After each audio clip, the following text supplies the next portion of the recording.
एक कहानी मैं आपको ऐसी सुना रहा हूँ जो कहानी आपने यूट्यूब में भी कहीं नहीं सुनी होगी, क्योंकि यहाँ के जो लोकल हैं, लोकल भी जो लोग उनसे मिले उनके थ्रू हमने ये कहानी सुनी है। तो कहानी यह है भीमताल की। एक टाइम क्या था, भीमताल का जो डाट जो कहते हैं, अगर आप कोई भीमताल आओगे या भीमताल कभी आए हो तो आपने डाट देखा होगा। भीमताल में एक डाट का पुल है। तो अंग्रेजों के टाइम में वो पुल बन नहीं पा रहा था, जितनी बार प्रयास किया गया उतनी बार वो विफल हो गए। तो जब भी बनाते थे पुल टूट जाता था। तो माना जाता है कि नीम करोड़ी बाबा उस टाइम एक मेट का रूप लेके आए, एक मजदूर का रूप लेके आए।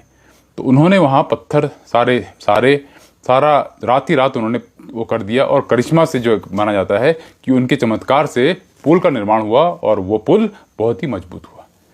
तो पुल का निर्माण हो रहा था, और तो वो काम कर रहे थे वहाँ, जब पुल बन रहा था तो वो काम कर रहे थे। वहीं पे अंग्रेज जो अधिकारी था वो खड़ा हुआ, उनसे सबको मजदूरों को देख रहा था कि काम सही हो रहा है या नहीं हो रहा है। तो अचानक क्या हुआ, बाबा को हंसी आ गई। तो उनको हंसी आई तो अंग्रेज को गुस्सा आया। अंग्रेज को लगा ये मुझ पे हंस रहा है। तो उसने बुलाया मजदूर को और डांटा। उसने कहा तुम मुझ पे हंस रहा है?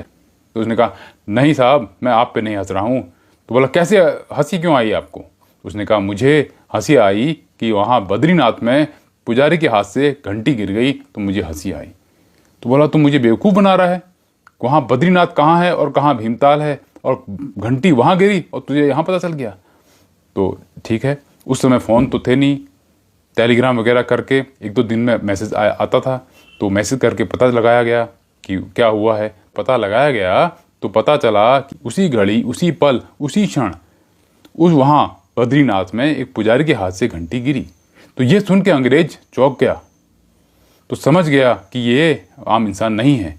तो उसको ढूंढने लगा तो बाबा मिले नहीं, और पुल बन के रेडी हो गया था। और आज भी अगर आप भीमताल आते हैं तो वो डाट का पुल आज भी खड़ा है।